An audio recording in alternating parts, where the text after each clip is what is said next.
Hello YouTubers! Second video of the day. My chair is probably descending and hopefully you can see me now. Hi, I'm Kimball Wishy. Sorry for the craziness.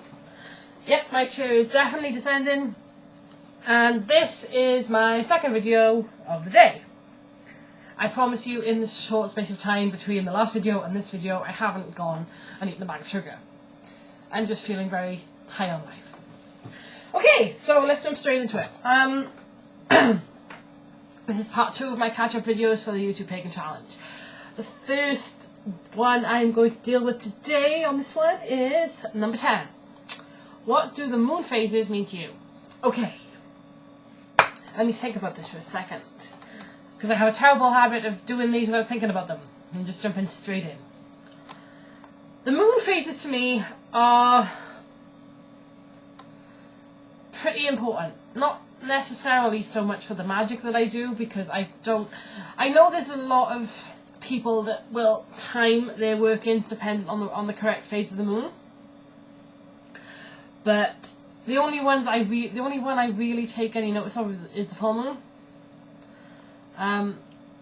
I try to do work-ins whenever possible, at least very important work-ins that I've been planning for a while, on the full moon, simply because of the power boost. To me, the full moon is just full of fertility and it is the peak of feminine power. So to me, it makes perfect sense to do my spells on those days. Likewise, the waxing moon, you know, it's a growth, it's a fullness, it's a rounding. So to me, again, it's very symbolic of, I guess I liken the waxing moon to a woman growing during pregnancy. You know, where the bump is getting bigger and the baby is growing and the woman is blooming. To me, the waxing moon is that sort of building up. You could also compare it to orgasm. You know, the building up before the release of the final, you know, of the orgasm itself. So to me, that's a really good energy to use if you want something to build in your life. You want your prosperity to grow. You want love to grow. You want to build on a relationship. So the waxing moon for that is perfect. I know this intuitively, and I know it from research and as part of my practice. I don't actively use it though. Simply, or at least not always, simply because I believe that if a spell needs to be done, it needs to be done, regardless of what the moon phase is, or whether the sun is in Aries or Sagittarius, or Mercury, you know, or Mercury is in Sagittarius. It doesn't matter to me. I know there's a lot of people that will time their spells very, very carefully, and that's great. If you do that, I'm not saying that's a bad thing at all, whatever works for you. But for me, I'm very much a spontaneous, I need to do this spell, I'm doing it now. If I can time it on or around the waxing or full moon, if it's for growth or fullness, so much the better. If not, it doesn't matter. Likewise, the waning moon is good if you want to get rid of something, because the energy is decreasing. You know, the moon is getting smaller, so the light is fading. So to me, it's a great time to get rid of anything you don't want in your life. Weight loss spells, which don't always work, by the way. You know, I've seen a lot of weight loss spells out there, which are nothing more than crossing your fingers and hoping. And again, you have to, you know, if you do any kind of spell, you have to back it up with practical things as well. Don't cast a weight loss spell and expect to wake up the next day 200 pounds lighter. It's not going to work. I do cast weight loss spells, but I'm also following a weight loss plan. So that is the mundane to my magical. Again, you know, the waning moon will give you a power boost if you're looking to shrink something or decrease something, the influence of something. It's good for banishing negativity in your life, for that kind of thing. The dark of the moon, or the new moon as some people call it, some people will say that you shouldn't really do any magic at all during this time, but to me, again, you know, I'll just reiterate, if a spell needs to be done, it needs to be done, regardless of what time, you know, of the month it may be, no matter what the moon is doing. It's something to consider, certainly, but, you know, if you happen to look out the window and you realise that the moon is waning and you want to do a spell to decrease the amount of gossip that's being said at work, or, you know, you feel like you may have a curse on you, and or a hex, and you want to do a hex break a spell. That sort of stuff is great during a waning moon. But in terms of the dark moon, the moon is, the way I see it, the moon is always there. And the dark moon to me,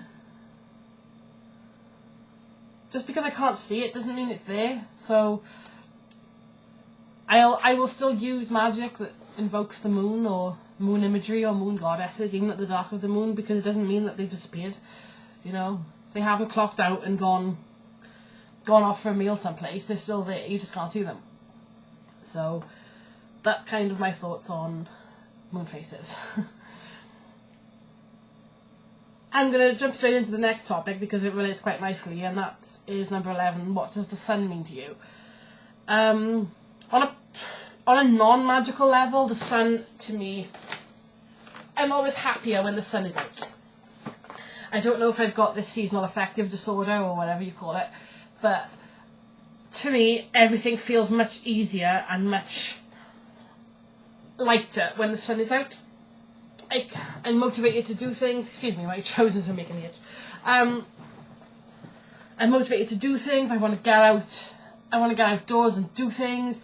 Like, it's quite overcast outside now today, but for the last couple of days it's been really sunny, and all I've wanted to do is get into my garden and start planting. You know, I know that's a spring thing as well, but the sun really does inspire me to do those sorts of things. I don't want to waste the sunlight. On a physiological level, of course, it gives us vitamin D, which we can't get otherwise. So I think it generally does just make us feel better. Excuse me. And that kind of corresponds, I guess, to the magical point of view, in the sense that the sun fires things. You know, it is... I'm not sure how to put it.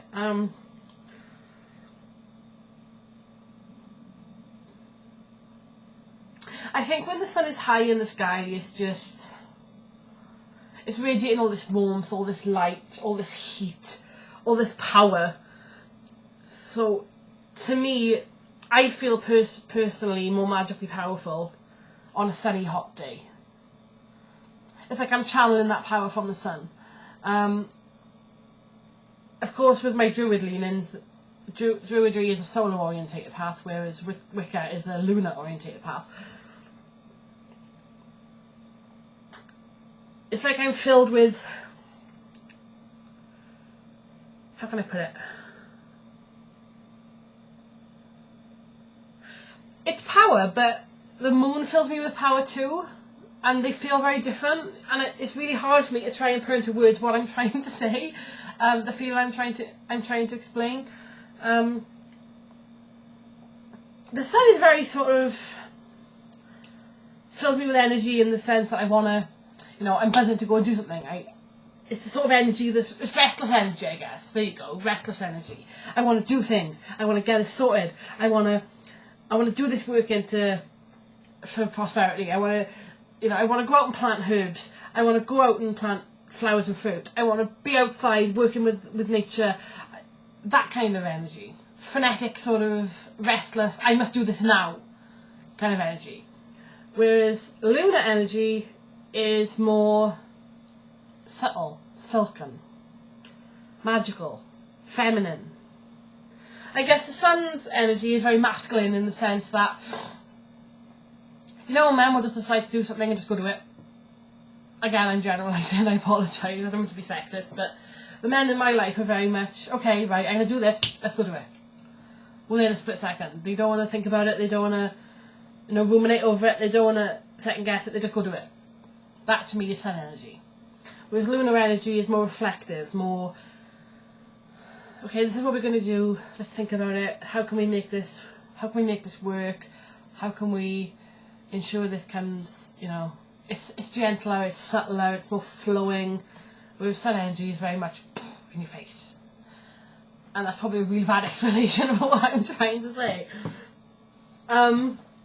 So, yeah. Those are my thoughts on the sun and the moon.